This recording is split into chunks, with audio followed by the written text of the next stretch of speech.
Hello dear students, मैं दीपक कुशवाहा अपने YouTube channel अ maths world में आप सभी का स्वागत करता हूं। बच्चों, आज के इस पार्ट में हम न्यूटन रैप्सन मेथड के ऊपर चर्चा करेंगे।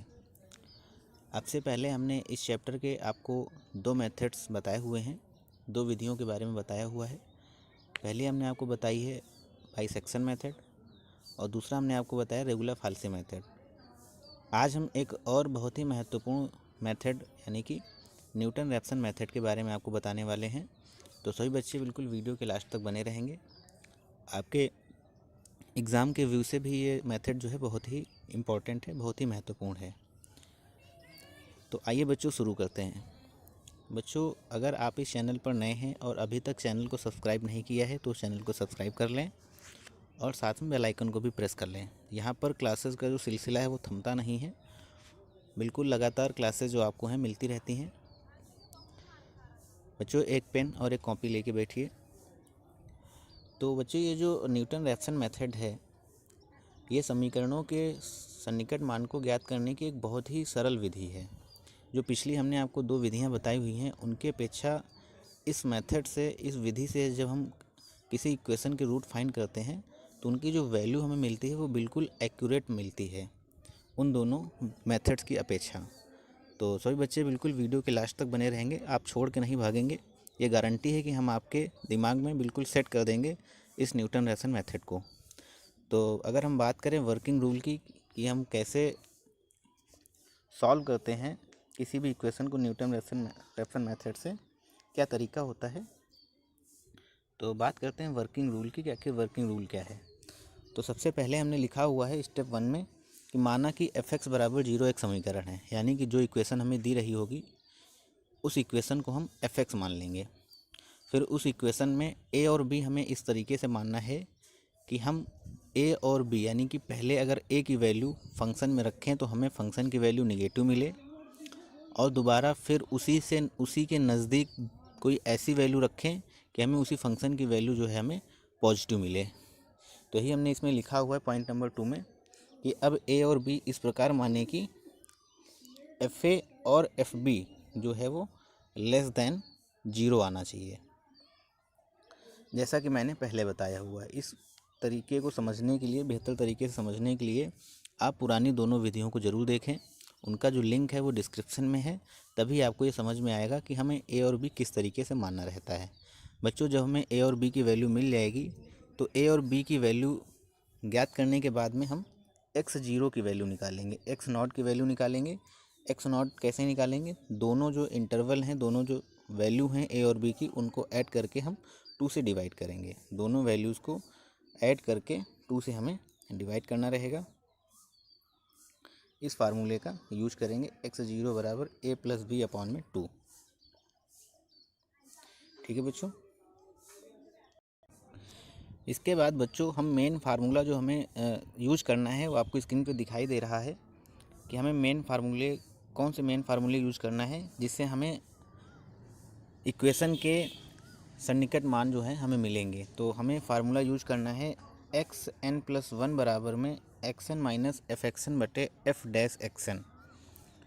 कहने का मतलब ये है कि बच्चों जो xn+1 है वहाँ पे जो आपको ये n दिखाई दे रहा है, ये n क्या है? तो हमने नीचे लिखा हुआ है कि जहाँ पर n बराबर 0, 1, 2, 3 इस तरीके से वैल्यू है। n बराबर क्या है बच्चों? 0 से लेके 1, 2, 3 ये वैल्यू है। और जो f'(xn) है वो डज नॉट इक्वल टू 0 है। अब आप थोड़ा कंफ्यूज हो रहे होंगे कि हमें इस फार्मूले का यूज़ कैसे करना है, ये कहाँ से आ गया है, बहुत टिपिकल टाइप का फार्मूला लग रहा है। तो कैसे यूज करेंगे बच्चों? देखिए, हमने नीचे लिखा हुआ है नोट, उपरोक्त सूत्र में n बराबर 0, 1, 2, 3 रख के हम फर्स्ट, सेकंड, थर्ड सन्निकट मान प्राप्त करेंगे। कैसे करेंगे? देखो, इस फार्मूले में हमें अगर निकालना है x1 तो x1 कैसे निकालेंगे? तो जहाँ xn+1 दिखाई दे रहा है, यहाँ n के प्लेस पे हम 0 रखेंगे। तो जब 0 रखेंगे तो ये बच्चों हो जाएगा, इसके प्लेस पे जब हम 0 रखेंगे तो ये हो जाएगा x1 और यहाँ हो जाएगा माइनस इक्वल में x0 माइनस f(x0) में f'(x0). तो x0 की वैल्यू क्या रखेंगे? x0 की वैल्यू बच्चों जो यहाँ से हम निकालेंगे वो वैल्यू को हम यहाँ पर पुट करेंगे। एफ एक्सन का मतलब क्या है, एफ एक्स जीरो, जो हमें एफ एक्स जीरो मतलब जो एक्स जीरो मिलेगा उस एक्स जीरो को हम इस वाले फंक्शन में सेटिस्फाई करेंगे और यहाँ से एफ एक्स जीरो की वैल्यू निकालेंगे। मान लो आपको एफ एक्स बराबर दिया गया है, जैसे मान लो एफ एक्स कोई इक्वेशन है, एफ एक्स कोई इक्वेशन दी गई है, इक्वेशन मान लिया कि हमें दी गई है एफ एक्स बराबर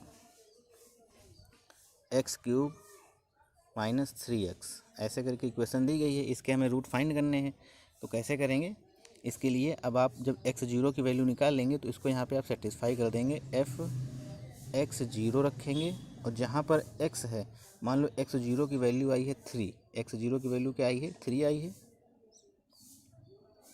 मान लिया बच्चों एक्स जीरो की जो वैल्यू है वो 3 आई है, तो जब आप सेटिस्फाई करेंगे एफ एक्स जीरो इक्वेशन में रखेंगे तो एक्स क्यूब माइनस 2 हमने माना था, तो एक्स क्यूब यानी कि 27 हो जाएगा और माइनस का 2 जो भी आएगा, मान लो इसे सॉल्व करने के बाद में 24 आया, तो एफ एक्स जीरो की वैल्यू क्या हो गई 24 हो गई।